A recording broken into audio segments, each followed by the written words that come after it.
Cinema शौकीन सबका स्वागत करता है। आज हम बात करने वाले हैं डनकर्क के बारे में। ये कहानी है दूसरे विश्व युद्ध की, जब बैटल ऑफ फ्रांस चल रहा था और उस वक्त हजारों सिपाही फंसे थे डनकर्क बीच पे और सरकार बहुत ही कड़ी मेहनत कर रही थी अपने सिपाहियों को वहाँ से बाहर निकालने की। कहानी की शुरुआत होती है और हमारे सामने 1940 का दृश्य आता है और ये जगह होती है डनकर्क टाउन और यहीं पर हम 6 ब्रिटिश सिपाहियों को देखते हैं जो खाना और पानी की तलाश में भटक रहे हैं और ये बहुत देर से यहाँ पे घूम रहे होते हैं, लेकिन इन्हें कहीं भी खाना या पानी नहीं मिलता। तभी अचानक फिर से जर्मन इन पे गोलियां चलाने लगते हैं और ये 6 के 6 यहाँ से भागने लगते हैं। ये भागते जाते हैं और वो इन पे गोलियां चलाते जाते हैं और अंत में वो 6 में से 5 लोगों को मार देते हैं और यहाँ पे सिर्फ एक ही ब्रिटिश सिपाही जिंदा बचता है जिसका नाम है टॉमी। और अब वो ऐसे ही भागने लगता है और भागते भागते पहुंचता है ब्रिटिश कैंप के पास और उसके बाद वो उस पार चला जाता है और वो ऐसे ही भागते रहता है और वो तब तक भागता है जब तक वो डनकर्क बीच पे नहीं पहुंचता। और यहाँ पहुंचने के बाद वो हजारों सिपाहियों को देखता है और यहाँ पे ब्रिटिश सिपाही हैं और उसके साथ साथ फ्रेंच सिपाही भी हैं और ये सब लोग लाइन में लगे हुए हैं ताकि सरकार इन्हें यहाँ से बाहर निकाले। और उसके साथ साथ यहाँ पे हजारों लाशें भी पड़ी हुई हैं, इसलिए अब टॉमी यहाँ पे ऐसे ही घूम रहा होता है। तभी टॉमी की नजर पड़ती है गिब्सन नाम के एक लड़के पे जो एक लाश को दफना रहा होता है, इसलिए टॉमी उसकी मदद करता है और उसके बाद जाकर के लाइन में लग जाता है क्योंकि वो भी यहाँ से बाहर निकलना चाहता है। तभी ये लोग यहाँ पे जर्मन एयरफोर्स को देखते हैं और अब देखते ही देखते वो लोग इन पे बॉम्ब गिराने लगते हैं और यहाँ पे बहुत सारे लोग मरने लगते हैं और टॉमी भी इस चीज को देख करके डर जाता है। और अब हर तरफ सिर्फ और सिर्फ लाशें ही लाशें होती हैं और ये बॉम्ब थमने का नाम ही नहीं ले रहा, इसीलिए सारे के सारे सिपाही नीचे जमीन पे लेट जाते हैं। और इस चीज को देखने के बाद अब टॉमी भी जमीन पे लेट जाता है और अब जैसे ही बॉम्ब्स गिरते हैं टॉमी के आसपास के सारे सिपाही मारे जाते हैं, लेकिन टॉमी ऐसे ही नीचे छुपा रहता है और किस्मत से वो बच जाता है और जल्दी ही जर्मन एयरफोर्स यहाँ से चले जाते हैं। इसीलिए अब टॉमी उठ के खड़ा हो जाता है और बाकी सारे सिपाही भी, और वो फिर से लाइंस बना लेते हैं। तभी हमारे सामने एक बंदरगाह का दृश्य आता है और यहाँ पर हम देखते हैं जॉर्ज नाम के एक लड़के को जो जाता है एक बोट के पास और ये बोट है मिस्टर डॉसन का और यहीं पे डॉसन का बेटा भी होता है जिसका नाम है पीटर और जॉर्ज पीटर का ही दोस्त है। और अभी ये सारे लोग जा रहे हैं डनकर्क बीच पे और मिस्टर डॉसन अपने बोट में यहाँ पे लाइफ जैकेट भर रहे हैं ताकि वो सिपाहियों को डनकर्क बीच से बचा करके ला सके। और इंग्लैंड के बहुत सारे लोग अपना अपना नाव लेकर के जा रहे हैं क्योंकि चर्चिल ने सबसे रिक्वेस्ट किया है कि सारे लोग अपने अपने नाव को लेकर के जाए डनकर्क बीच पे क्योंकि वहाँ पे उनके बहुत सारे सिपाही फंसे हुए हैं, इसीलिए डॉसन भी जा रहा है और अब जॉर्ज भी इनके साथ है। तभी हम आसमान में देखते हैं ब्रिटिश एयरफोर्स वालों को और यहाँ पे एयरफोर्स के 3 प्लेन है और इनका लीडर है फेरियर जो अभी बाकी 2 जहाजों को गाइड कर रहा है और ये लोग जर्मन एयरफोर्स से यहाँ पे लड़ रहे हैं क्योंकि वो उनके सैनिकों को मार रहे हैं। तभी हम फिर से टॉमी को देखते हैं और टॉमी जब बीच पे घूम रहा होता है तभी उसे एक घायल सिपाही नजर आता है और यहाँ पे टॉमी का दिमाग चलता है क्योंकि जितने भी लोग घायल सिपाहियों को यहाँ से लेकर के बोट पे जा रहे हैं उन्हें एंट्री मिल जा रही है और उन्हें लाइन में नहीं लगना पड़ रहा है। इसीलिए अब टॉमी और गिब्सन इसे स्ट्रेचर पे लिटाते हैं और लेकर के जाने लगते हैं जहाज की तरफ। लेकिन जैसे ये लोग आगे बढ़ते हैं इन्हें बहुत सारे फ्रेंच सिपाही नजर आते हैं, लेकिन अब एक ब्रिटिश सिपाही उन्हें रोके हुए है क्योंकि अभी सिर्फ ब्रिटिश सिपाहियों को यहाँ से निकाला जा रहा है और अब इन दोनों को भी आगे जाने दिया जाता है। लेकिन फ्रेंच सिपाही ऐसे ही लड़ते रहते हैं कि उन्हें भी जहाज पे जगह चाहिए, लेकिन अब ये दोनों पहुंच जाते हैं जहाज की तरफ। तभी ऊपर हम फिर से देखते हैं ब्रिटिश एयरफोर्स को और फेरियर यहाँ पे सबको समझा रहा होता है कि उन्हें क्या करना है, इसीलिए ये लोग अब समंदर के ऊपर ही घूम रहे होते हैं। तभी हम टॉमी और गिब्सन को देखते हैं और अब ये लोग जहाज के नजदीक पहुंच चुके हैं, लेकिन बीच का रास्ता टूटा हुआ है। फिर भी ये लोग रास्ते को पार कर जाते हैं और जाने लगते हैं जहाज तक। तभी हम डॉसन को देखते हैं और अब डॉसन भी अपनी नाव को लेकर के निकल पड़ता है समंदर में। तभी हम फेरियर को देखते हैं और फेरियर अपने दोनों साथियों को समझाता है कि यहाँ पे जर्मन एयरफोर्स के 2 प्लेन्स हैं, इसीलिए अब हमें इन पे हमला करना है। लेकिन वो देखता है कि इसका एक साथी उनके निशाने पे है जिसका नाम है कॉलिंस, इसीलिए अब फेरियर कॉलिंस को समझाने लगता है और कहता है कि मैं जल्दी ही जर्मन्स पे हमला करने वाला हूँ, इसलिए तुम सिर्फ अपने आप को बचाओ। तभी हम टॉमी और गिब्सन को देखते हैं जो उस घायल आदमी को लेकर के आ चुके हैं शिप पे और वो जैसे ही उस घायल सिपाही को छोड़ते हैं इन्हें एक सिपाही कहता है कि तुम लोगों के लिए यहाँ पे जगह नहीं है, इसीलिए इस जहाज से निकल जाओ। और ये दोनों यहाँ से निकलने लगते हैं। तभी एक और सिपाही कहता है कि तुम लोगों को यहाँ से दूर जाना पड़ेगा और वापस जाकर के लाइन में लगना पड़ेगा। और टॉमी जैसे ही इस बात को सुनता है उसे लगता है कि अब वो कभी भी घर नहीं जा पाएगा, इसीलिए वो यहाँ से जाने लगता है। तभी वो गिब्सन को देखता है जो यहीं के नीचे के प्लेटफॉर्म में छुपा हुआ है और वो टॉमी को भी वहीं आने के लिए कहता है और टॉमी भी नीचे चला जाता है। तभी हम डॉसन के बोट को देखते हैं और ये लोग अब समंदर के बीचों बीच आ चुके हैं। तभी यहाँ पे जॉर्ज देखता है कि आसमान में एक एयरक्राफ्ट उड़ रहा है और उस पर लोग हमला भी कर रहे हैं, इसीलिए वो ये चीज दिखाता है डॉसन को। तब डॉसन कहता है कि डरने की कोई जरूरत नहीं है, ऊपर ब्रिटिश एयरफोर्स वाले भी हैं और वो हमारी सुरक्षा के लिए हैं। तभी ये लोग अपने पास से एक बड़े से शिप को जाते हुए देखते हैं और ये पूरा का पूरा शिप जो है सिपाहियों से भरा हुआ है। तभी हम फिर से फेरियर को देखते हैं और अब ये तीनों हमला कर रहे हैं जर्मन के प्लेन्स पे और अब देखते ही देखते फेरियर उनके एक प्लेन पे हमला कर देता है और अब वो प्लेन क्रैश होकर के नीचे गिर जाता है पानी में। तभी इन्हें पता लगता है कि इनके 3 साथियों में से एक साथी गायब है, इसीलिए फेरियर कॉलिंस से कहता है कि जाओ और जाकर के उसे ढूंढो और कॉलिंस भी जाकर के उसे ढूंढने लगता है। तभी हम टॉमी और गिब्सन को देखते हैं और वो दोनों अभी भी नीचे ही छुपे होते हैं। तभी कमांडर बोल्टन के पास एक आदमी आता है और वो उन्हें बताने लगता है कि इतने सारे सिपाहियों को यहाँ से निकाल पाना बहुत ही मुश्किल है और अभी इनकी बातें चल ही रही होती है। तभी हम डॉसन के बोट को देखते हैं और वो अपने सामने एक बोट को पाते हैं जो कि डूब गया है और इस बोट में ब्रिटिश सिपाही थे, लेकिन इस बोट के ऊपर अभी भी एक सिपाही बैठा हुआ है। इसीलिए अब ये लोग रस्सी फेंकते हैं उस सिपाही की तरफ और कहते हैं कि हमारे बोट में आ जाओ, और वो सिपाही भी इनकी बोट में आ जाता है। तब डॉसन उसे शांत करवाता है और पूछता है कि तुम्हारा नाम क्या है, लेकिन वो आदमी कोई भी जवाब नहीं देता क्योंकि अब वो बुरी तरीके से डरा हुआ है। तभी हम फेरियर को देखते हैं और फेरियर और कॉलिंस को पता लगता है कि उनके तीसरे साथी का भी प्लेन क्रैश हो गया था और ये लोग उसके प्लेन को देखते हैं समंदर में, लेकिन इन्हें दूर दूर तक इनका साथी नजर नहीं आता। इसका मतलब यह है कि वो प्लेन के साथ ही मर चुका है। तभी फेरियर देखता है कि उसका फ्यूल गेज टूट चुका है, इसीलिए अब उसे पता नहीं लग पाएगा कि उसके पास कितना फ्यूल बचा हुआ है। इसीलिए वो अपने साथी से पूछता है कि उसके प्लेन में कितना फ्यूल बचा है और वो फ्यूल लिख लेता है और उसके साथ साथ टाइमिंग भी, क्योंकि इन दोनों के प्लेन्स में बराबर फ्यूल था। तभी हम फिर से डनकर्क बीच को देखते हैं और अब इनका जहाज यहाँ से निकलने ही वाला होता है। तभी यहाँ पे जर्मन एयरफोर्स वाले फिर से हमला कर देते हैं और वो सारे लोगों पे एक के बाद एक बॉम्ब्स गिराने लगते हैं और वो जहाज पर भी बॉम्ब गिरा देते हैं। इसीलिए अब सारे सिपाहियों को लगता है कि ये जहाज डूब जाएगी। फिर वो जहाज से नीचे कूदने लगते हैं और चारों तरफ भगदड़ मच जाती है और इन्हें पता लगता है कि जल्दी ये जहाज डूबने वाला है। तभी टॉमी यहाँ पे एलेक्स नाम के एक सिपाही को देखता है और वो उसकी जान बचा करके उसे बाहर निकालता है और अब देखते ही देखते सारे सिपाही उस जहाज से कूद जाते हैं और अब वो जहाज डूबने लगता है। तभी हम डॉसन के बोट को देखते हैं और जॉर्ज यहाँ पे चाय ला करके देता है उस सिपाही को, लेकिन वो सिपाही चाय फेंक देता है। तब जॉर्ज कहता है कि तुम्हें नीचे जाना चाहिए, वो जगह ज्यादा गर्म है, लेकिन ये सिपाही कुछ नहीं बोलता। तब डॉसन कहता है कि उसे अकेला छोड़ दो, शायद उसे अभी और समय की जरूरत है। तभी हम फेरियर और कॉलिंस को देखते हैं और फेरियर यहाँ पे कॉलिंस को कहता है कि हमें डनकर्क बीच की तरफ जाना चाहिए क्योंकि जर्मन एयरफोर्स वाले वहीं पे हमला कर रहे हैं, लेकिन कॉलिंस कहता है कि वहां जाने में बहुत ही ज्यादा फ्यूल खर्च होगा, लेकिन फेरियर कहता है कि हमें ये रिस्क लेना पड़ेगा। इसीलिए अब ये लोग भी निकल पड़ते हैं डनकर्क बीच की तरफ। तभी हम कमांडर को देखते हैं और कमांडर सारे सिपाहियों को कहता है कि उस जहाज से जितने भी लोग जिंदा बचे हैं अब हम उन्हें दूसरे जहाज से भेजेंगे। और इस बात को सुनने के बाद अब टॉमी और गिब्सन भी पानी में कूद जाते हैं और वो अपने आप को गीला कर लेते हैं ताकि सबको लगे कि वो भी जहाज से अभी निकल करके आ रहे हैं। और अब जल्दी यहाँ पे एक और जहाज आता है और टॉमी, गिब्सन और एलेक्स ये तीनों उस जहाज में जाकर के बैठ जाते हैं और यहाँ से निकलने लगते हैं, लेकिन जहाज के नीचे खाना बन रहा है। इसीलिए अब एलेक्स और टॉमी जाकर के नीचे खाना खाने लगते हैं,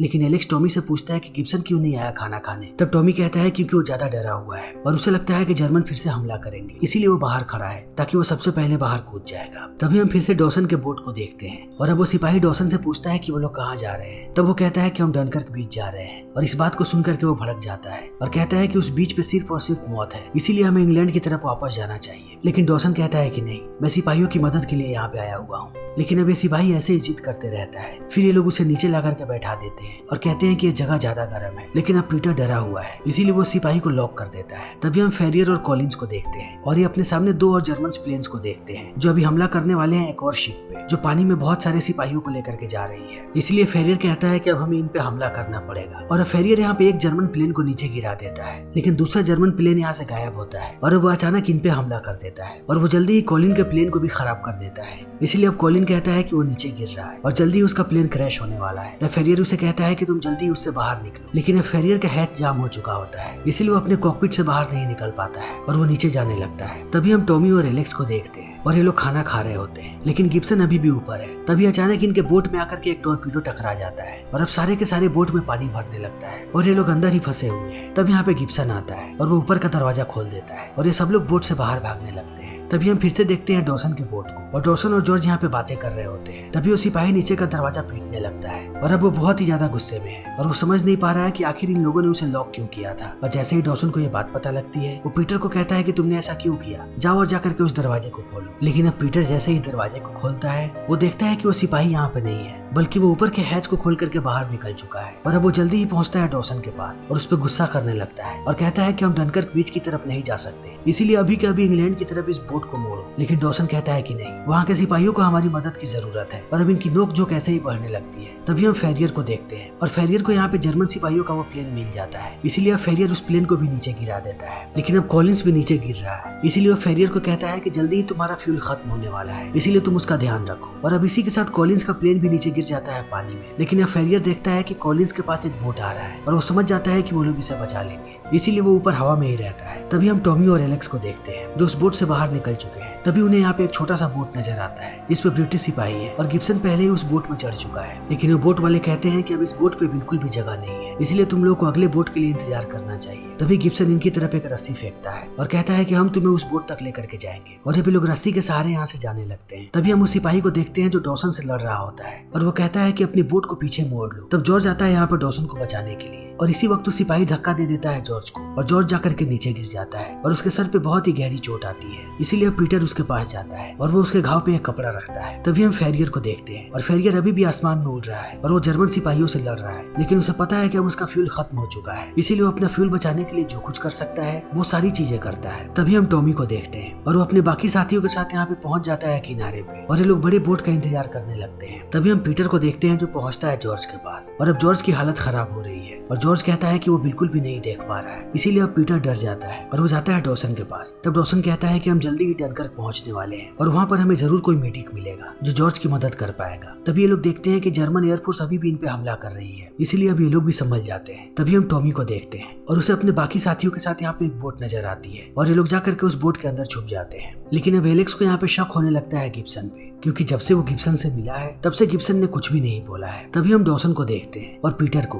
और अब ये लोग बहुत ही ज्यादा खुश होते हैं क्योंकि जो जर्मन एयरफोर्स इन पे हमला करने वाले थे अब एक ब्रिटिश प्लेन ने उन दोनों प्लेन्स को नीचे गिरा दिया है। तभी हम टॉमी और एलेक्स को देखते हैं और इन्हें पता लगता है कि इनके बोट के ऊपर कोई है, इसीलिए लोग उसे पकड़ लेते हैं। तब उन्हें पता लगता है कि ये आदमी डच नेवी से है और ये बोट उसी का है, और उसने इस बोट को छुपा करके रखा था जर्मन से ताकि जरूरत पड़ने पर वो इसका इस्तेमाल कर सके। तभी हम कॉलिंस के बोट को देखते हैं जो नीचे गिर चुका है और अब वो पानी में डूब रहा है क्योंकि वो अपना हैच नहीं खोल पा रहा है। तभी जिस बोट के अंदर टॉमी और उसके साथी छुपे होते हैं वहाँ पे जर्मन सिपाही गोलियां चलाने लगते हैं क्योंकि वो टारगेट प्रैक्टिस कर रहे होते हैं। इसीलिए अब एलेक्स गुस्सा होने लगता है यहाँ पे गिब्सन पे और कहता है कि ये जर्मन जासूस है, क्योंकि जब से यहाँ पे आया है तब से इसने एक शब्द भी नहीं बोला है क्योंकि इसे इंग्लिश नहीं आती। तब यहाँ पे गिब्सन पहली बार बोलता है और वो बताता है कि वो एक फ्रेंच सिपाही है और वो ब्रिटिश नहीं है, उसने ये कपड़े एक ब्रिटिश सिपाही से चुराए थे जिसकी लाश को वो दफना रहा था। तभी हम कॉलिंस को देखते हैं जो डूब रहा है, लेकिन एन वक्त पे यहाँ पे पीटर आ जाता है और वो उसके हैच को तोड़ता है और उसे ऊपर खींचता है, और अब कॉलिंस भी चला जाता है मिस्टर डॉसन के बोट में। लेकिन अब जिस बोट में टॉमी और उसके साथी थे वो बोट पूरी तरीके से नीचे डूब गया है, लेकिन बहुत कड़ी मशक्कत करने के बाद इसमें से ये तीनों लोग जिंदा बच के निकल जाते हैं। लेकिन अब यहाँ पे हर तरफ जर्मन हमला कर रहे हैं और उन्होंने सारे बोट्स को तबाह कर दिया है, और अब यहाँ पे एक बड़ा सा बोट डूब रहा है, इसीलिए अब पूरे के पूरे पानी में तेल फैल चुका है। लेकिन बहुत सारे आम नागरिक भी यहाँ पे अपना अपना बोट लेकर के आए हुए हैं, इसीलिए अब सारे सिपाही एक एक बोट में जाने लगते हैं और डॉसन के भी बोट में आकर के बहुत सारे सिपाही बैठ जाते हैं। तभी हम फेरियर को देखते हैं जो आखिरी जर्मन सिपाही को भी मार देता है, लेकिन अब उसका फ्यूल खत्म हो रहा है, इसीलिए वो अपने आप को लैंड कराने की कोशिश कर रहा है। तभी हम टॉमी और उसके साथियों को देखते हैं और अब ये तीनों भी चले जाते हैं डॉसन की बोट में, लेकिन एलेक्स जैसे ही नीचे जाता है वो जॉर्ज को देख करके कहता है कि ये मर चुका है, और अब इस चीज को सुन करके पीटर परेशान हो जाता है। तभी वो सिपाही पीटर से पूछता है कि वो बच्चा कैसा है, लेकिन पीटर उसे कुछ भी नहीं बताता क्योंकि वो जानता है कि अगर उसे पता लग गया कि उसकी वजह से जॉर्ज मरा है तब वो और भी ज्यादा परेशान हो जाएगा, इसीलिए वो उसे झूठ बोलता है। तभी हम फेरियर को देखते हैं और फेरियर यहाँ पे एक और जर्मन प्लेन को नष्ट कर देता है,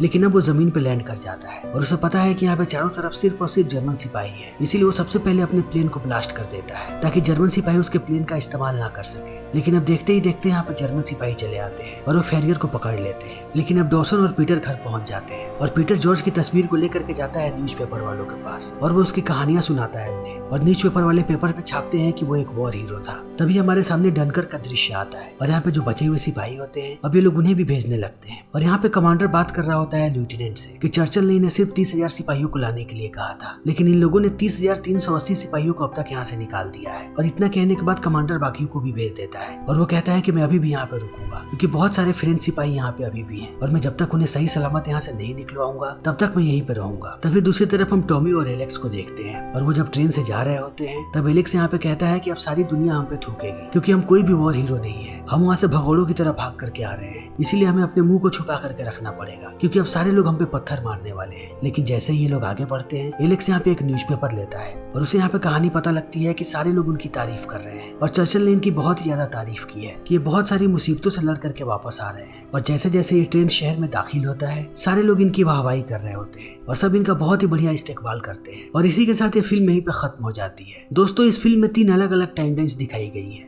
डनकर्क बीच पे जो भी चीजें हुई थी वो सारी चीजें एक सप्ताह में हुई थी, और जितनी भी चीजें समंदर के बीच हुई वो सारी चीजें एक दिन में हुई थी, और उसके साथ साथ जितनी भी चीजें आसमान में हुई थी और एयरफोर्स ने जितनी भी लड़ाई लड़ी थी वो सब 1 घंटे के बीच हुई थी। लेकिन अंत में ये तीनों टाइमलाइंस एक में जाकर के मिल जाती है। तो दोस्तों इसी के साथ हमारी आज की ये वीडियो यहीं पे खत्म होती है। अगर आपको हमारी ये वीडियो पसंद आई हो तो इसे लाइक करें, शेयर करें और चैनल को सब्सक्राइब करें। Thank you.